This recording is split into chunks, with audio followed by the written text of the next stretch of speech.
अस्सलाम वालेकुम dear students, I am Umair Ali Khan and welcome to Umair Khan academy. आज का जो लेक्चर है वो बहुत ही इम्पोर्टेंट है बीए स्टूडेंट्स के लिए, क्योंकि मुझे कुछ स्टूडेंट्स बार बार रिक्वेस्ट कर रहे थे कि सर ये जो हम क्वालिटेटिव एनालिसिस करते हैं ऑर्गेनिक कंपाउंड्स का, उसको प्रैक्टिकल नोटबुक पे राइट कैसे करना है। तो आज जो हमारा काम होगा वो ऐसे ही होगा कि क्वालिटेटिव एनालिसिस जो एक स्कीम के ज़रिए से आप परफॉर्म कर सकते हैं किसी भी अननोन ऑर्गेनिक कंपाउंड के लिए। मतलब आपने ये जानना है कि जो आपको दिया गया ऑर्गेनिक कंपाउंड है वो ऑर्गेनिक कंपाउंड का फंक्शनल ग्रुप क्या है, तो उसको आप जज करने के लिए एक सिस्टमैटिक या एक स्कीम के तहत काफ़ी सारे एनालिसिस करते हैं और वन बाय वन ये देखते हैं कि आपका जो अननोन कंपाउंड है वो किस फंक्शनल ग्रुप के करीब तरीन है, और इस तरह से वो डिटेक्ट हो जाता है। ये स्कीम मैं ऑलरेडी अपने स्टूडेंट्स को दे चुका हूँ और यहाँ पर जो हमारी वीडियो होगी इस दौरान भी मैं आपको दिखा भी दूंगा और वहाँ से गाइड भी कर दूंगा कि किस तरीके से आप उसका इस्तेमाल कर सकते हैं और ख़ुद से जो आपको भी फंक्शनल ग्रुप राइट करना हो या ऑर्गेनिक कंपाउंड राइट करना हो वो कैसे राइट कर पाएंगे। तो इसके लिए सबसे पहले ऐसा करते हैं, हम जो आज एग्जाम्पल ले रहे हैं उसके थोड़ा सा जानते हैं कि वो किस तरह से लिखी जा सकती है। बहरहाल जो हमारे पास आज की एग्जाम्पल है वो है systematic identification of carboxylic acid, और इसको राइट कैसे करना है ये आपके सामने राइटिंग तो की हुई है, इसको मैं समझाता हूँ कि कैसे करना है। लेकिन इससे पहले हमें थोड़ा सा स्कीम को देखना पड़ेगा कि वो कैसे हमें बताती है कि आपने सिस्टमैटिकली मुख्तलिफ फंक्शनल ग्रुप को राइट करना है। चलो चलते हैं अपने स्कीम की तरफ। तो स्टूडेंट्स ये है हमारे पास स्कीम, जिसके मुताबिक हम ये देखेंगे कि किस तरीके से आप कुछ राइट कर सकते हैं या सिस्टमेटिकली लिख सकते हैं। जैसा कि आपको नज़र आ रहा है कि यहाँ पर लिखा हुआ है पेज 1, इसी तरह से पेज 2, पेज 3, पेज 4, 4 पेजेस हैं इसके। मैं आपको ऐसा ऐसा करके ये दिखा देता हूँ इसमें, लेकिन साथ साथ कुछ ना कुछ समझते जाते हैं कि हर पेज पर क्या क्या लिखा है और किस तरह की बातें हैं। फॉर एग्जाम्पल हम यहाँ पर देख रहे हैं कि ये लिखा है सीरियल नंबर 1, 2, 3। तो इसमें कुछ टेस्ट है, जैसे फिजिकल कैरेक्टरिस्टिक्स को देखने का टेस्ट है, सॉल्युबिलिटी का टेस्ट है, ठीक है ना, ये हमारे पास सॉल्युबिलिटी। इसी तरह से हम और भी कुछ देख सकते हैं कि इनको किस किस चीज़ में अगर हम सॉल्युबल बनाएंगे तो फिर हमारे पास किस तरह के टेस्ट होंगे। फॉर एग्जांपल कार्बोक्सिलिक एसिड जो है वो सोडियम हाइड्रोजन कार्बोनेट में हल हो जाता है। इसी तरह से अगर एसिड्स और फिनोल्स दोनों के दोनों ही हल हो सकते हैं, सोडियम हाइड्रोक्साइड से रिएक्ट कर सकते हैं यूँ कह लीजिए, और HCl से रिएक्ट कर सकते हैं अगर हमारे पास एमीन्स हो। तो ये डिफरेंट किस्म की बातें यहाँ पर आप पढ़ेंगे, जैसे कि आपको पहले मैंने नोट्स प्रोवाइड किए थे, तो उसके एतबार से आपको एक स्कीम के मुताबिक एक अननोन ग्रुप को फाइंड आउट करना है। तो अननोन ग्रुप तो आप इसी तरह फाइंड आउट करेंगे कि आप हर एक एक्सपेरिमेंट करेंगे, लेकिन आज का जो हमारा काम होगा वो ये होगा कि स्कीम को देखते हुए प्रैक्टिकल नोटबुक पर आपको वो जो दिया गया ऑर्गेनिक कंपाउंड है या आप जिसके लिए लिखना चाह रहे हैं, फॉर एग्जांपल हम आज की एग्जांपल में कार्बोक्सिलिक एसिड लेंगे, तो उसको कैसे लिखना है। तो हमने देखा कि कार्बोक्सिलिक एसिड का एक टेस्ट है जो स्पेसिफिकली कार्बोक्सिलिक एसिड के लिए है कि ये हल हो जाता है सोडियम हाइड्रोजन कार्बोनेट में, और इसका मतलब है ये रिएक्ट करता है तो एफरवेसेंस निकलती है, और यानी कार्बन डाइऑक्साइड गैस खारिज होती है। इसको आगे जाके तफसील से हम लिखेंगे, लेकिन फिलहाल अपने जहन में रख लें कि ये एक पॉइंट है। इसी तरह एक पॉइंट और भी है, कार्बोक्सिलिक एसिड चूँकि हमें पता है कि एसिड है तो ये ब्लू लिटमस को क्या कर देगा, रेड कर देगा। इस तरह हम ये वाला टेस्ट भी कार्बोक्सिलिक एसिड में लिख सकते हैं। इसी तरह कार्बोक्सिलिक एसिड के डिफरेंट कलर्स हो सकते हैं, तो वो कलर तकरीबन नहीं होंगे इसका, कार्बोक्सिलिक एसिड के कलरलेस में होगा, लेकिन मुख्तलिफ कंपाउंड से कलर्स हो भी सकते हैं। तो वो आपको देखना होगा कि क्या चीज़ कलर्ड है और क्या चीज़ नॉन कलर्ड है। इस तरह हम ये देख सकते हैं कि जो फिजिकल स्टेट है वो किस तरह की है, क्या वो हमारे पास सॉलिड है या लिक्विड है, तो ये वाली बात भी हमें देखनी पड़ेगी। तो ये चीज़ भी इसमें अहम है। इसी तरह से हम मज़ीद आगे चलते हैं तो कुछ देखें, फ्लेम टेस्ट है यहाँ पर। इस फ्लेम टेस्ट के ज़रिए से आप पता कर सकते हैं क्या चीज़ बर्न करती है सूटी फ्लेम के साथ और क्या चीज़ नॉन सूटी फ्लेम के साथ। इसके बारे में भी बात हो जाएगी आगे जाकर। और नेक्स्ट हमारे पास अनसैचुरेशन के टेस्ट हैं कि अगर कहीं पर डबल बॉन्ड या ट्रिपल बॉन्ड मौजूद हैं तो वो बॉन्ड किस तरीके से हम जज कर सकते हैं कि आया के मौजूद हैं या नहीं है। तो ये हमारे पास एक पेज है जिसको आप गौर से देख लें। इस पेज पर दिए गए जितने भी एक्सपेरिमेंट्स हैं ये सारे के सारे हमें हर एक फंक्शनल ग्रुप के लिए, चाहे वो हमें पता हो या ना पता हो, परफॉर्म करने होते हैं ताकि हम इसके बारे में जान सकें कि आखिर क्या मामला है। मिसाल के तौर पर हमने एडिशनल अगर देखना हो कि उसमें नाइट्रोजन है, सल्फर है, फास्फोरस है, तो हम ये देख सकते हैं कि वाकई में नाइट्रोजन अगर देखना है तो आपको ये वाला टेस्ट परफॉर्म करना पड़ेगा। इसी तरह से अगर आपको सल्फर के बारे में जांचना है तो आपको ये टेस्ट परफॉर्म करना पड़ेगा और उसके रिजल्ट्स ऐसे आएंगे।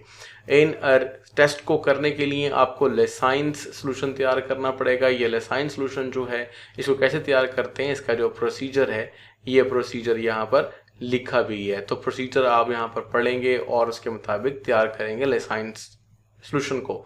लेकिन चूंकि आज का जो हमारा काम है वो है लिखना, एक्चुअली कैसे हम राइट करते हैं नोटबुक पर, तो वहाँ पर हमें ये लेसाइंस सॉल्यूशन की या टेस्ट करने के लिए लेसाइंस या सोडियम एक्सट्रैक्ट की लिख कर बताने की ज़रूरत नहीं होती। बस हम वहाँ पर ये जस्ट टेस्ट करते हैं कि किस तरीके से टेस्ट पॉसिबल है बेटा।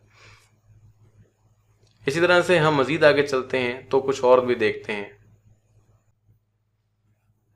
और ये हमारे पास जो है पेज 2 है। इस पेज 2 में हम मज़ीद कुछ देखते हैं। जैसे यहाँ आपने बड़ी एहतियात से बात समझनी है, यहीं पर ही सारा कुछ हल हो सकता है। जैसे मिसाल के तौर पर देखें, यहाँ पे लिखा है कार्बोक्सिलिक एसिड। तो कार्बोक्सिलिक एसिड आपको कैसे टेस्ट देगा? एसिडिक है, तो ये फिजिकल टेस्ट में या पिछले पेज वाले टेस्ट में भी साबित हो चुका होगा कि ये एसिडिक है, यानी लिटमस टेस्ट आप कर चुके होंगे।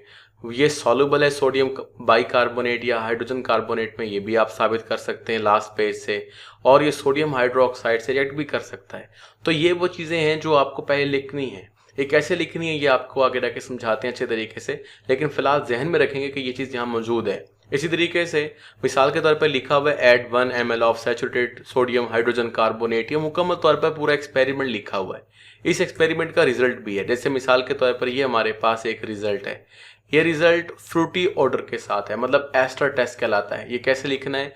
ये ऐसे ही लिखना है लेकिन को शॉर्ट फॉर्म में बनाना है। शॉर्ट फॉर्म कैसे है वो भी आगे रह के समझ में आ जाएगी। और कार्बन डाइऑक्साइड इवॉल्व होती है, ये भी हम बात समझाते हैं। तो ये कार्बोक्सिलिक एसिड के टेस्ट हैं। बिल्कुल इसी तरह से अगर आप फिनोल को देखें तो फिनोल के भी टेस्ट हैं कि फिनोल भी एसिडिक होती है ये, लेकिन सोडियम हाइड्रोजन कार्बोनेट में इनसॉल्युबल होती है, लेकिन सोडियम हाइड्रोक्साइड से रिएक्ट कर सकती है। इसी के मुताबिक हम इनको राइट करेंगे। इस तरह हमारे पास कुछ और टेस्ट भी हैं, जैसे FeCl3 टेस्ट है इसका, और इसके कुछ रिजल्ट्स हैं। अगर ये रिजल्ट्स आ जाते हैं तो फिनोल मौजूद है, अगर ये रिजल्ट नहीं आते तो कोई और डिफरेंट हो सकता है। इसी तरह से आपके पास कुछ अल्कोहल के भी टेस्ट दिए जाएंगे, तो ये भी आप देख सकते हैं। ये आपके पास अल्कोहल के बारे में दिखाया गया है कि रेड कलर ऑब्जर्व होगा अगर आप ये टेस्ट करेंगे। ये टेस्ट करेंगे तो येलो प्रेसिपिटेट होंगे। ये टेस्ट करेंगे तो आपके पास different primary, secondary, tertiary alcohol जो है वो फाइंड आउट किए जा सकते हैं, या उनको लिखने के लिए आप ये टेस्ट लिखेंगे। मतलब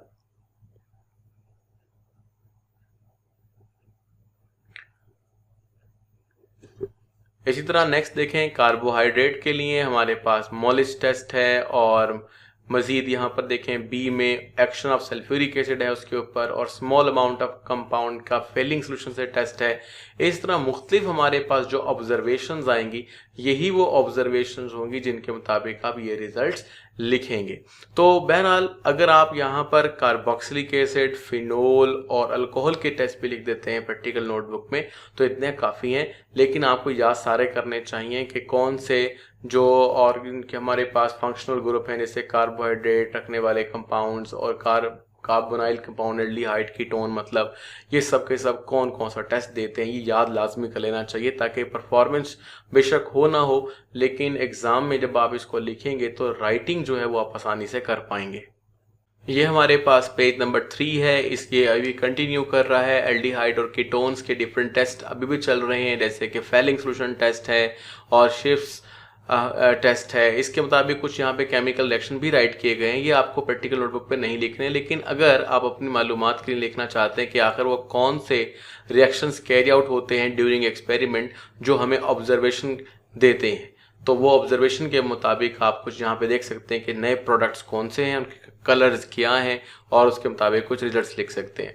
इसी तरह हमारे पास मज़ीद टेस्ट हैं जो सिर्फ कीटोन के लिए हैं। तो कीटोन्स को अगर आपने टेस्ट करना है तो यकीनन एल्डिहाइड वाले टेस्ट नहीं करेंगे।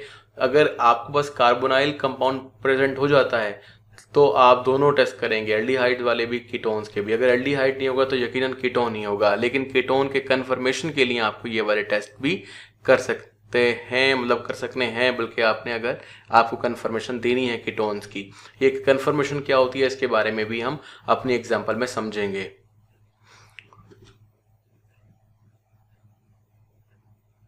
बाकी ये मज़ीद हमारे पास एस्टर्स के लिए भी टेस्ट हैं, और एस्टर्स के लिए डिफरेंट टेस्ट हैं, उनके डिफरेंट रिजल्ट्स हैं, और साथ साथ इन्फेरेंसेस भी हैं।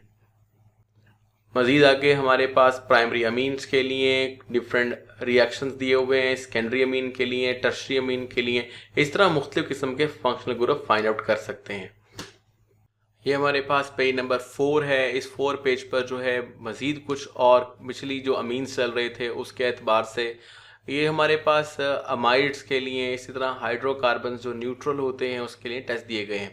जो लास्ट हमारे पास टेस्ट हैं 3, 4, 5, ये इतने ज़्यादा स्ट्रांगली एक्सपेरिमेंट्स ऐसे नहीं हैं जो एग्ज़ाम में आएंगे, लेकिन यानी रिकमेंडेड नहीं है। बट ये है कि आपको चाहिए कि वन टाइम इसको रीड कर लें ताकि कोई अगर एक्सेप्शन हो तो भी हम हर एक फंक्शनल ग्रुप को फाइंड आउट कर सकें। तो ये हमारे पास नाइट्रो कंपाउंड्स हैं, अमाइड्स हैं, हाइड्रोकार्बन्स हैं, इन सब को अगर समरी की जाएगी तो functional groups to be identified are वो ये हैं: कार्बोक्सिलिक एसिड, फिनोल, अल्कोहल और carbonyl compounds, esters, carbohydrates, hydrocarbons, ethers, amines जो कि प्राइमरी, सेकेंडरी, टर्शरी हो सकते हैं, नाइट्रो कंपाउंड, ये हमारे पास डेरिवेटिव्स हैं ऑफ कार्बोक्सिलिक एसिड्स, तो उनको भी हम यहाँ पर जज कर सकते हैं। तो ये स्कीम काफ़ी हद तक ज़्यादा अहम फंक्शनल ग्रुप्स के बारे में बताती है। इसका इस्तेमाल कैसे करना है आइए हम अपनी एग्जांपल में समझते हैं। तो आइए हम ये देखते हैं स्कीम के मुताबिक कि किस तरीके से हम इसे हल कर पाएंगे। फॉर एग्जांपल हम सबसे पहले ये देखते हैं कि हमारे पास एक टेबल है।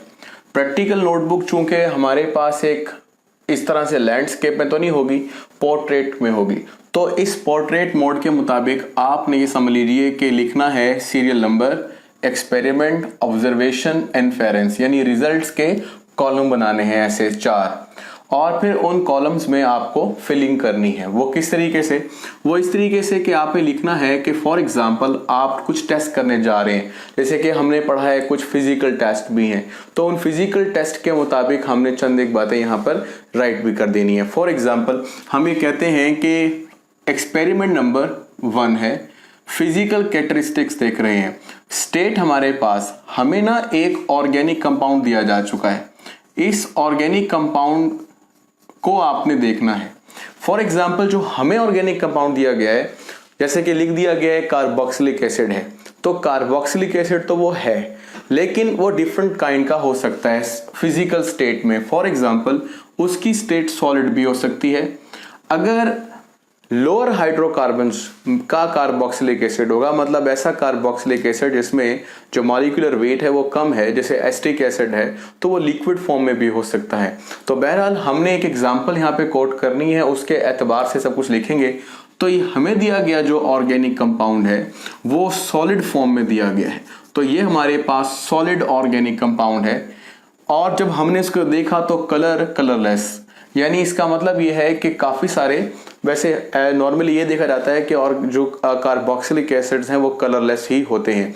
तो एनी हाउ हमें भी दिया गया जो कार्बोक्सिलिक एसिड है वो कलरलेस है, और उसकी ऑर्डर मैंने यहाँ पे लिखा है स्ट्रॉन्ग स्मेल। ये स्ट्रॉन्ग स्मेल डिफरेंट काइंड की हो सकती है अकॉर्डिंगली, जैसे हमारे पास चेंज होते हैं कुछ ऑर्गेनिक एसिड्स, तो उसी एतबार से उनका ऑर्डर भी चेंज होता है।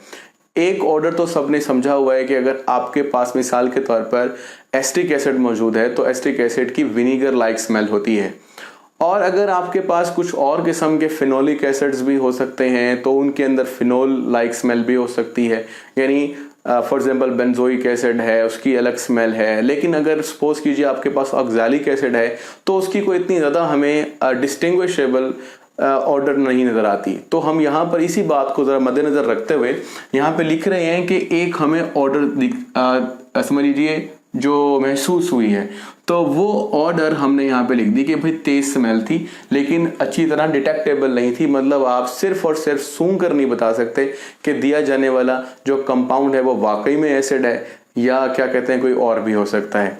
एनी हाउ, इस सब बातों को देखते हुए यानी ऑब्जर्व करते हुए जो हमने इन्फेरेंस निकाला वो ये था कि हायर हाइड्रोकार्बन हो सकते हैं, मे बी एसिड्स हो सकते हैं, कार्बोहाइड्रेट्स हो सकते हैं या इन्हीं जैसे दूसरे ऑर्गेनिक कंपाउंड्स भी हो सकते हैं। हम मुख्तलिफ एग्जांपल्स यहाँ पे राइट कर सकते हैं अपने नोट्स या स्कीम के एतबार से।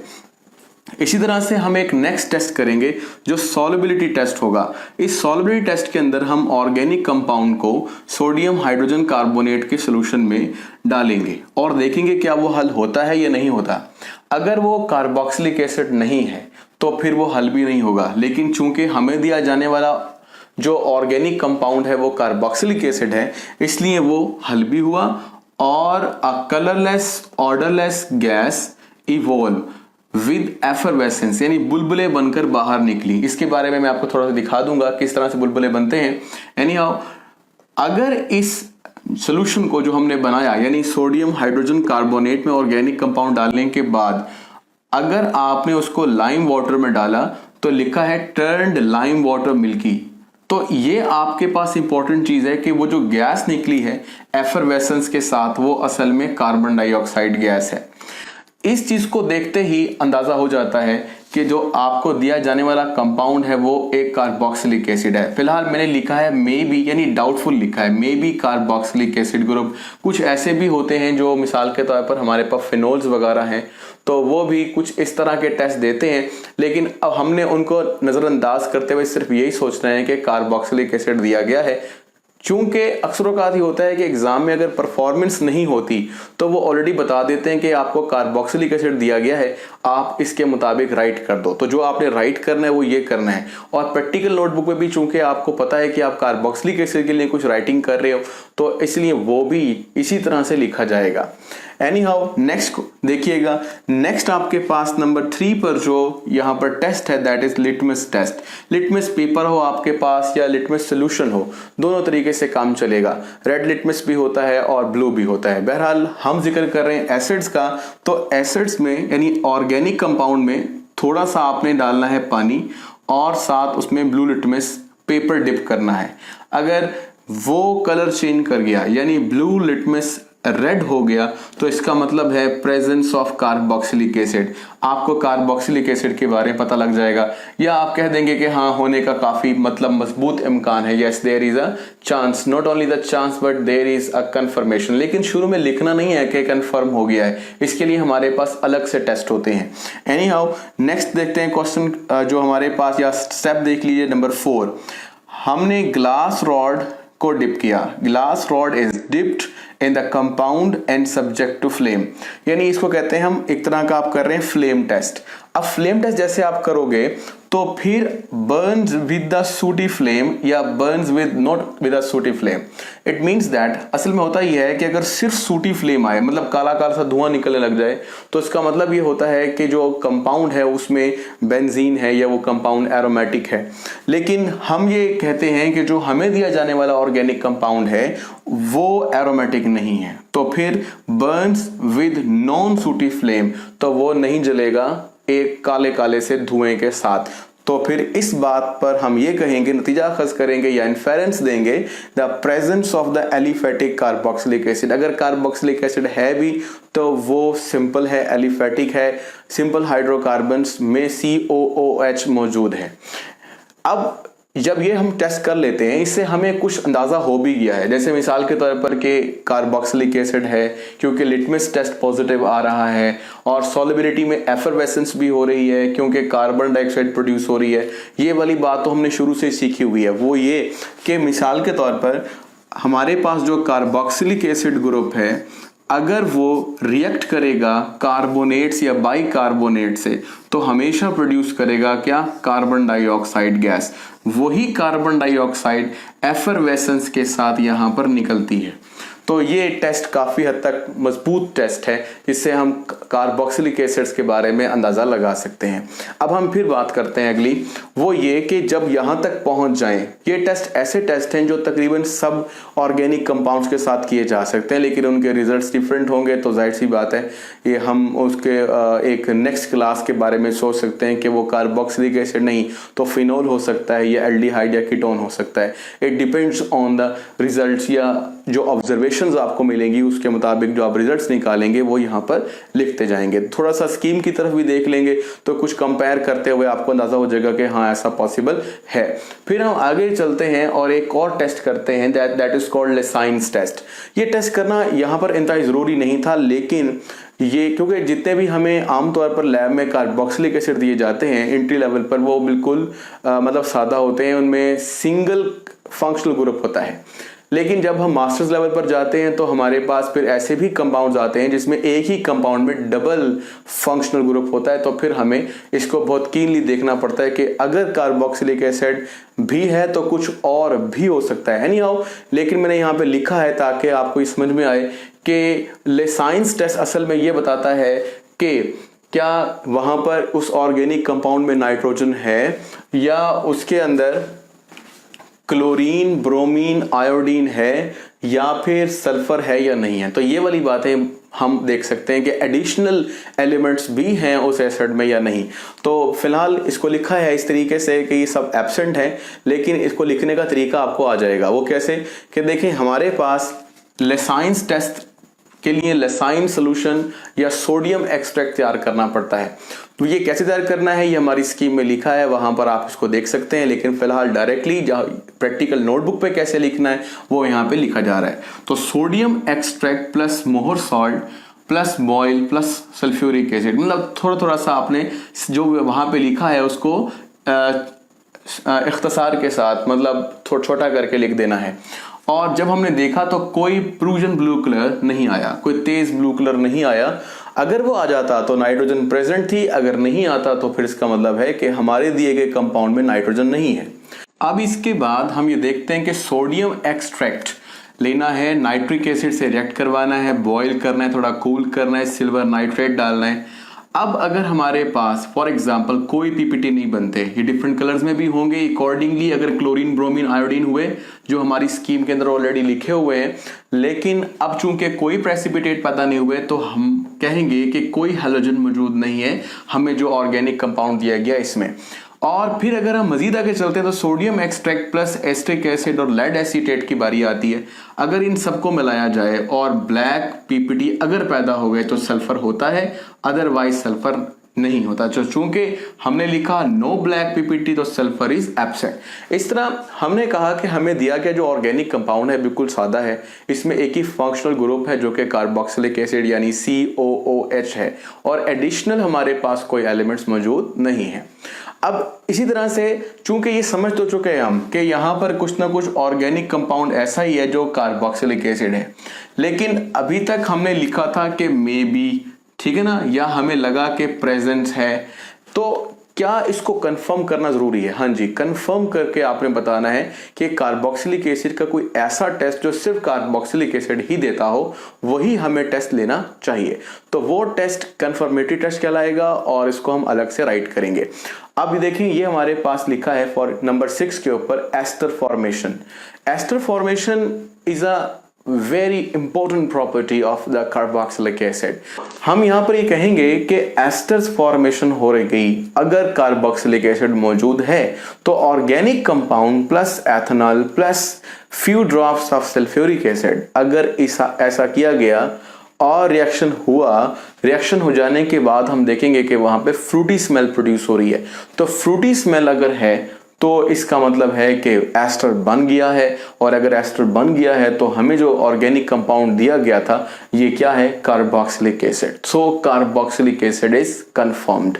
ये हमारा एक पहला टेस्ट है। कोशिश करनी चाहिए कि हमें एटलीस्ट 2 कंफर्मेटरी टेस्ट देने चाहिए, लेकिन अगर एक प्रैक्टिकल नोटबुक लिखते हुए आप एक भी लिख देते हैं तो कोई इशू नहीं है, लेकिन एग्जाम में कोशिश ये करनी चाहिए कि 2 कंफर्मेटरी टेस्ट दें। अगर पॉसिबल नहीं है तो इसमें कोई मतलब स्ट्रिक्ट रूल नहीं है, बट जितना हो सकता है उतना आप 2 कम से कम कंफर्मेटरी टेस्ट दें। तो एक टेस्ट मैंने और भी लिखा है, वो लिखा है 7th टेस्ट, जो कि फेरिक क्लोराइड टेस्ट कहलाता है, यानी FeCl3 टेस्ट। अगर हम यहां पर ऑर्गेनिक कंपाउंड और few drops of FeCl3 solution डालें तो FeCl3 का जो कलर होगा वो चेंज होकर हो जाएगा रेडिश ब्राउन। अगर वो रेडिश ब्राउन हो जाता है तो ये भी हमारे पास कंफर्मेशन है। तो हम लिखेंगे कार्बोक्सिलिक एसिड इज कंफर्म्ड। तो कार्बोक्सिलिक एसिड को हम कंफर्म कर देंगे इस तरीके से और पक्का पक्का बता देंगे कि हाँ जी, हमें दिया जाने वाला ऑर्गेनिक कंपाउंड कार्बोक्सिलिक एसिड है।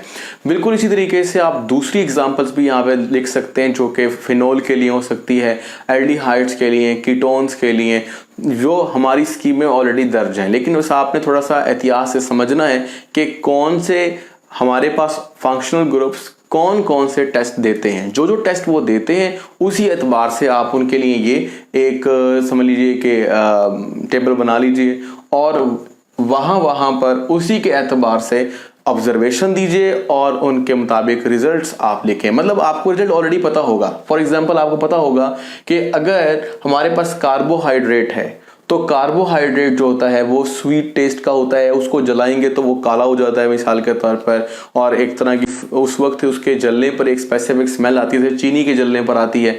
तो आप वहां पर लिख सकते हैं कि और पानी में वो सॉल्युबल हो जाती है चीनी या कार्बोहाइड्रेट, तो सॉल्युबिलिटी टेस्ट पानी में सॉल्युबल हो जाएगा इजीली, ठीक है। लेकिन वो इस सोडियम हाइड्रोजन कार्बोनेट के साथ एफरवेसेंस नहीं देगा। तो जो चीज नहीं देनी वो आप ना लिखिएगा, सिर्फ वो लिखें जो यहाँ पर दिए जा रहे हैं। मतलब जो पॉजिटिव टेस्ट आ रहे हैं कोशिश करें उन्हीं के बारे में लिखें, ठीक है। जैसे आप एल्डिहाइड्रोकेटोन्स के लिए पढ़ेंगे तो आप वहां पर फेलिंग सॉल्यूशन टेस्ट पढ़ेंगे स्पेसिफिकली, वो उसी के लिए है, यहाँ कार्बोक्सिलिक एसिड के लिए नहीं है। कार्बोक्सिलिक एसिड के लिए जैसे एस्टर फॉर्मेशन का टेस्ट था, ये इसके लिए है, ये आप एल्डिहाइड या कीटोन के लिए नहीं लिख सकते। तो ये आपने सोचते हुए दूसरी एग्जांपल्स भी कोट करनी है और कम से कम 3-4 एटलीस्ट जो हमारे पास क्या कहते हैं BS का इस वक्त सिलेबस है उसके एतबार से आपको कम से कम 4-1 प्रैक्टिकल जरूर कर लेने चाहिए।